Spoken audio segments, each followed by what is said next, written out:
God isn't listening because he doesn't exist. He's just a bit of nonsense created by mortals. Disclaimer. I'm not religious. Please don't debate which religion is better in the comments, and don't try to convert people down there either. I will not be judging the Bible on its religious text qualities, but instead I'll be judging it on its story qualities. Which is why I'm reading the ecumenical version. It's in 3 parts, so there will be 3 videos. The people of God are called the Hebrews, before finding the promised land, and the Israelis, after finding the promised land. To avoid confusion with modern Israel, I will be calling them Hebrews. I'm reading it in French, so any translation will be made by me. If you think this video will convert your kids to atheism, then you should start doing a better job parenting Karen, instead of blaming video games for all your problems. Anyway, don't take this video too seriously. It's a project I undertook for fun. Also, I'm a ginger, and thus sold my soul to Satan. Let's get into it. How do I feel about Jesus? The short answer is he's worse than Kirito. The long answer starts in Matthew's Gospel. First order of business, character names. It happens for the first time in Matthew 4:18, but comes back several times in this third. X called Z. Why did you give a character name if you're just going to call him by another one? It's so confusing, especially because they write the whole thing every time. Chapter 10 verse 34 to 36 is inexplicably mean. He who loves his father or mother more than me is not worthy of me. He who loves his son or daughter more than me is not worthy of me. Damn, JC got an ego. Why is JC questioning washing your hands before dinner? But eating without having washed your hands does not make a man impure. But not washing your hands makes you sick. And that is impure. So yes, it does. So Jesus talks about taxes, and he tells Peter to go find a coin in a fish's mouth. But we're never told if Peter actually does that. Release the Snyder Cut, Matthew. I'll repeat it. It would be easier for a camel to enter a needle hole than for a rich man to enter the kingdom of God. Sounds classist, but okay. Also, aren't a lot of modern Christians rich, or at least well off? So most of them wouldn't be able to enter heaven? Chapter 20 from verse 1 to 16 is the story of a man who hires some workers to work on his vineyard at 3 intervals during the day. At the end of the day, he gives each of them 1 coin. And the men who work the most complain because they think they deserve more. And the man who hired them is like, no, you get 1 coin because I say so. Sounds like communist propaganda, but okay. Chapter 21, verse 1 through 11 is the story of JC entering Jerusalem. And I was never told that he sent his disciples to go get a donkey.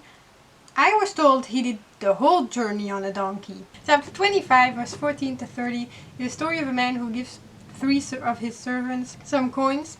The first servant goes and buries his coin in the ground, while the other servants go and make bank. When the man comes back, he gets angry at the first servant for not having made bank. So the moral of the story is that when someone gives you money, you have to go make bank. Chapter 26 starts the story of JC's death. And I was familiar with all of it except for the part where he goes to the grand priest before being judged by the people. My answer continues into Mark's Gospel. Mark is almost a retelling of Matthew. The stories have either more detail or less detail. Jesus also came off a bit differently in this one, less arrogant and egotistical. JC approaches a man who has a demon inside of it, and he just starts yelling at the demon to get out of the man. I don't know why, but I thought that was a very anime character reaction. Chapter 7, verse 33 and chapter 8, verse 23 are just disgusting details I didn't need. Because the Son of Man didn't come to be served, but to serve and give his life as ransom for the multitude. A man and a woman. JC is hungry, so he goes to a tree to get some food, but the tree doesn't have any fruit, so he curses the tree.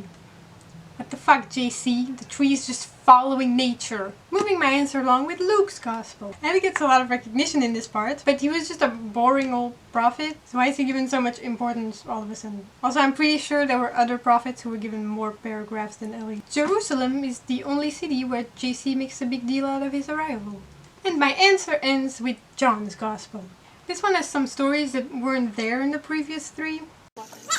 Don't you yell at your mother. You think that's funny? Also, who are these fans of JC if not Jews? The Bible doesn't recognize any other religions as valid, so are they non-believers? But those people are seen as bad too, and they claim to believe in God, just not the JC way.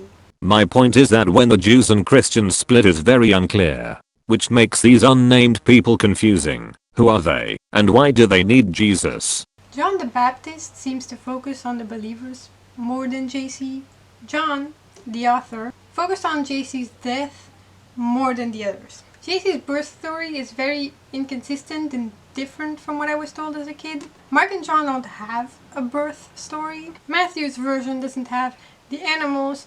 Mary and Joseph immediately find a place to stay. They don't travel to Bethlehem because the citizens need to be tallied up, and Mary is pregnant before living with Joseph, which is a detail not often mentioned. Luke goes into more detail and thus resembles the story I'm familiar with more. He only adds some farmers and some of JC's childhood stories. All 4 versions mention John the Baptist, which is a character that seems important, but I've never heard of him. He's painted as almost as important as JC, having baptized him and all that. All in all, I would say that these stories are a bit more interesting the first time around, but by the 3rd time you're kind of tired of reading the same story, just a tad bit different. But before we leave Jesus behind, I have a question. If he's healing everyone and reviving the dead, how is society functioning? Like, how do they get enough food to feed everyone and enough places to stay for everyone? How does the economy function if no one ever dies? Or is this all just a metaphor for the slowly growing population? Before we move on to the rest of the story, we'll get to the other characters later. They mention prophecies told by previous prophets. I don't remember any of those, but my version has a list at the end. I don't remember any of those, but my version includes a list where you can find all the ones cited. I don't remember any of those, but my version has a list where you can find all the ones cited. This must be that new geography. How many Like detail out where in the Old Testament the citation is, you know, so like, for example, the citation in Matthew 1:23 is a verse from, well, the original verse is Isaiah, is that how you pronounce it? I don't know, I put it on screen. Isaiah 7:14, basically. So they're real, I just don't remember. Then again, this book is really long and boring, so it's like easy to forget half of the sheet you read, but you know, whatever. Anyways, moving on. And this serves as a great example as to why the Bible is a terribly written story. The Old Testament, to me, serves as a prequel to JC. It explains why he needed to free man from himself. By quoting the Old Testament in a JC was always meant to happen kind of way, you ruin that, and thus ruin the reason why JC is needed. Why would all the other prophets spend time trying to stop people from sinning if JC was gonna come along and make everything obsolete anyway? It wasn't a bad idea, it was just executed very poorly, and that's a theme with the Bible. A lot of things are that way. Or better put, if the old prophets knew JC was gonna reset humanity, why would they bother with it, and make it so vague too? Just tell the good people that everybody will get what they deserve in the future. Now we can move on to the Acts of the Apostles. In chapter 4, all believers start selling their land and giving the money to the apostles, which is in itself a can of worms, and I'm not gonna touch it. But my question is, who are they selling their land to? Because they mention that even the rich are believers. How did the apostles get the power to free possessed people? They couldn't before JC's death, but now that he's dead, suddenly they can. I know they were blessed by God or JC in the first chapter. Is that it? If it is, it's very unclear. Next we have what is called in French les épîtres, which is made up of Romans, Corinthians 1 and 2, Galatians, Ephesians, Philippians, Colossians, Thessalonians 1 and 2, Timothy 1 and 2, Titus, Philemon, Hebrews, James, Peter 1 and 2, John 1, 2, and 3, and Jude. They couldn't have picked more complicated names. In short, they're the rules I was expecting, but delivered very unclearly. I kept reading the Pharisiens as Pharmaciens or Parisiens, which are the Pharisees Pharisees. in English. That's why God delivered them to degrading passions.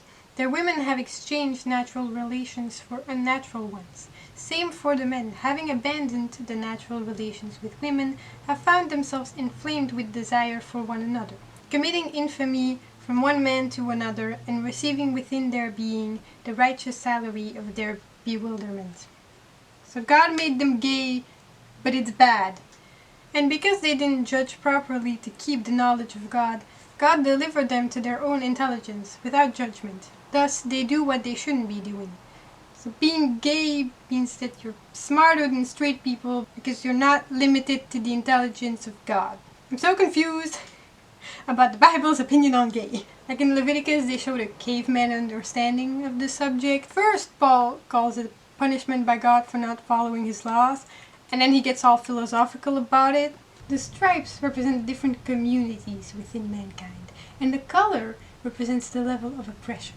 I haven't labeled any of the stripes to comment on how we as humans view other people's oppression through our own. Make up your mind already. Is gay yay or nay? One thing I do know is that Paul believes that all non-Christians are gay. So who's gonna tell him? You cannot drink simultaneously at the Lord's cup and at the demon's cup.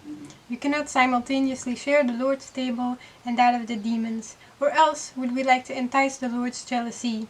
Are we stronger than him? If eating at the demon's table is all it takes to make God jealous, then yeah, I do think we're stronger than him. If there is no resurrection of the dead, likewise, Christ was not resurrected.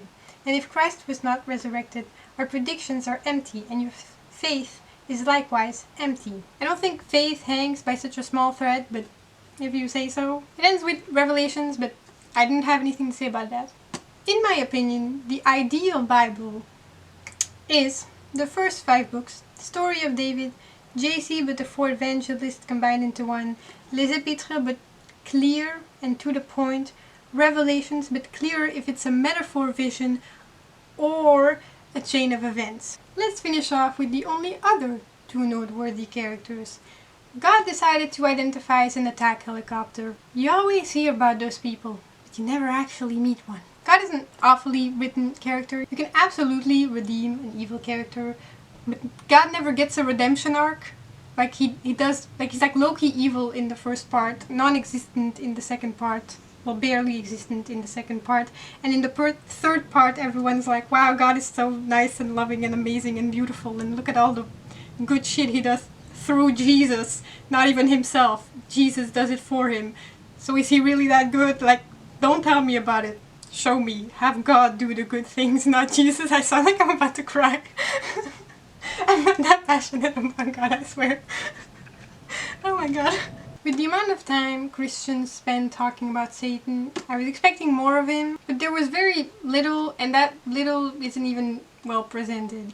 The guy is supposed to be the most evil of bad guys, but he really isn't presented as such. He's almost ignorable. All the bad things are blamed on men, and all the bad things are blamed on humans and not Satan like all the modern Christians do. I don't even know if they say he's from hell. Not the greatest way to portray your villain. I high-key read this book just for him, so I'm hella disappointed. In conclusion, although slightly more interesting, this final third isn't actually any more interesting. It took me a little over 2 months to read it, and this is really the Bible's main flaw. It's so boring and morally questionable that I have a hard time believing that people actually started following Christianity by reading it. I'm convinced that Christians believe in all of the crème fraîche the church is hiding it under than the actual book itself. Although I don't recommend this experience, I'm glad I undertook it, because now I get to have very big brain conversations about religion. The only people I would recommend this to is people who are very interested in religion as a topic, and authors who want to write stories with biblical elements. There's a lot in this book that isn't often used in modern fiction. Now, due to my disappointment with the lack of Lucifer, I have decided to read Paradise Lost. I don't know if I'll make a video about it. English isn't my first language and poetry is not my strong suit. I just wanted to let everybody know so I don't get 50 recommendations for it. And that's it. I didn't write an outro for this video. That's the series. That's the Bible. My opinion. I don't like it. That's my opinion. I feel like I should be saying something more to like end it, but I don't have anything more to say on this particular topic. This took me 20 minutes to do. 10 minutes the first time around, and then I realized that it was the wrong way around, so I had to redo it, which took another like 10 minutes. And my eyeliners for some reason refused to like draw properly when I want them to, which is very annoying. All this for a joke that half the people watching aren't even gonna understand. But you know, my fellow Bible readers will know. Is that even a community? The Bible reading community. I don't want to be a part of that. Okay, bye, see y'all in hell. At the end of the day, he gives each man 1 coin, and the one who works. At the end of the day, he gives. I can't talk anymore. Why? And I was never so. It's the story of JC entering Jerusalem. It's the story of. Why can't I say words today? He only had some farmers and some of JC's Charles. He only had some oh my god. That's why God lit. I can't even read. Bro, my screen looks blue with my glasses on. What deep shit did I write? That was deep thoughts with me.